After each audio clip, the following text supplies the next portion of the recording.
Le vendredi 27 juin 2025, l'université d'Abomey-Calavi a accueilli la soutenance de thèse de doctorat en sciences économiques de Christian Duhamel Logozo. La présentation qui s'est tenue dans la salle 1 de l'École nationale d'économie appliquée et de management a attiré un public composé d'étudiants, d'enseignants, chercheurs, de professionnels du secteur. Le thème de la thèse, changement climatique et dynamique économique des territoires au Bénin, aborde un sujet d'actualité important. Monsieur le président du jury, mesdames et messieurs les membres du jury, face aux effets néfastes du changement climatique, les territoires au sein des pays en développement peuvent-ils maintenir une dynamique économique positive tout en assurant le bien-être de leur génération future? En réponse à cette question, la littérature économique montre que le changement climatique est un enjeu très important pour l'ensemble des pays du monde et particulièrement pour les pays en développement. Il exerce des effets négatifs multisectoriels et l'estimation monétaire annuelle de ces impacts s'évalue à 20% du PIB mondial en une génération d'après les travaux de Nordos. Il se manifeste à travers plusieurs phénomènes, notamment les inondations, les fortes températures, la sécheresse, et affecte les performances économiques au niveau de différents secteurs. Au Bénin, le changement climatique est également une évidence. Le Bénin est notamment un pays qui est plus vulnérable au changement climatique, se classant dans le 16e pays le plus vulnérable dans le monde. Entre 2010 et 2011, il a observé des inondations dévastatrices qui ont impacté 12 départements et 55 communes, avec des pertes estimées à environ 127 milliards de francs CFA. Entre 2015 et 2020, les inondations ont touché les départements du littoral du Mono, de la Liborie, avec environ 12 752 ménages affectés.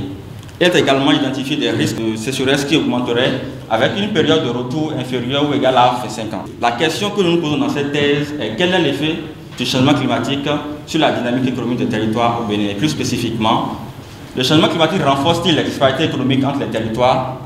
Quel est l'effet du changement climatique sur le capital humain au sein des territoires? Et quel est l'effet du changement climatique sur la soutenabilité économique des territoires au Bénin?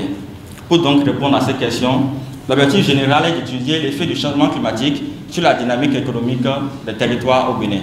Et spécifiquement, analyser l'effet du changement climatique sur les disparités économiques, évaluer l'effet du changement climatique sur le capital humain au sein des territoires, et estimer l'effet du changement climatique sur la soutenabilité économique des territoires. En se basant sur des études de cas spécifiques au Bénin, il a proposé des recommandations pour améliorer la résilience économique des territoires face aux aléas climatiques. Comme politique, il est proposé la mise en place d'un dispositif d'alerte hydrométéorologique intégrant des seuils critiques pour déclencher des interventions, la mise en place de fonds climatiques de péréquation qui vise à corriger les disparités territoriales, et la mise en place de subventions et de soutien en éducation, en santé et en alimentation. La soutenance a été suivie d'un échange intéressant entre le candidat et le jury. Le premier point, c'est que quand on rédige une méthodologie, on doit être le plus exhaustif possible.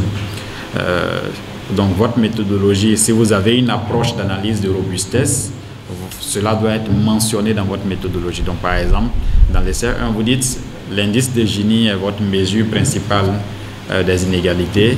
Cependant, en robustesse, nous allons construire l'indice de Thiel, par exemple. Donc, c'est là que ça doit être annoncé.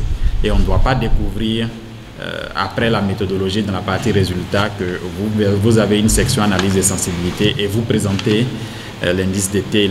C'est comme si ça venait de nulle part. C'est la même chose pour tout ce qui concerne les analyses de robustesse. Il faut les ramener en termes d'annonce, en termes de description de l'approche, dans la section méthodologie avant d'y aller.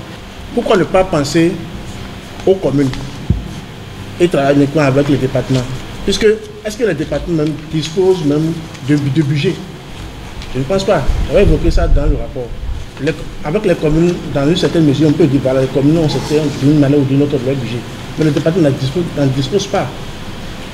Donc, pensez peut-être dans une recherche ultérieure à aller vers les communes comme unité d'analyse. Je suis à la page 118, s'appuyant sur les données de la Commission nationale des finances locales couvrant la période de 2010 à 2019, un modèle GMM système et régression quantitative dynamique. C'est quoi un modèle GMM système? Est-ce qu'il y a un modèle comme ça?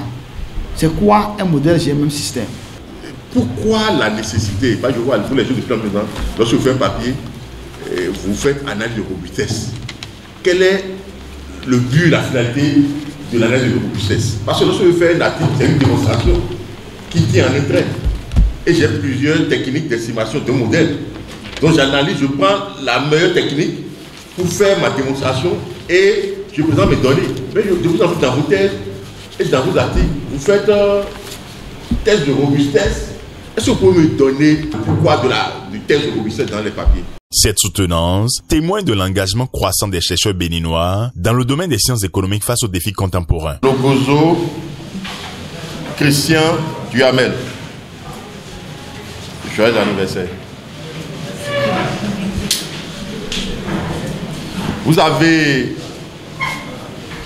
présenté un document de thèse qui porte sur le sujet changement climatique et dynamisme économique des territoires au Bénin. Le jury, après avoir lu le document de votre thèse et après avoir suivi votre présentation ce jour, à la suite des différentes interventions, en tenant compte de vos réponses aux questions, le jury émet les appréciations suivantes sur votre document et votre soutenance. Le candidat a abordé un sujet intéressant, pertinent et d'actualité. Il a mobilisé des éléments théoriques, empiriques et méthodologiques appropriés dans la rédaction de sa thèse. Il a fait une bonne prestation dans la présentation de la thèse et formulé des recommandations pertinentes en matière de politique publique. Le jury recommande la prise en compte de ces commentaires en vue de l'amélioration du document final. Le jury, unanimement, a décidé d'accepter la thèse et de lui décerner le grade de docteur en sciences économiques de l'Université d'Abomey-Calavi avec la mention très honorable.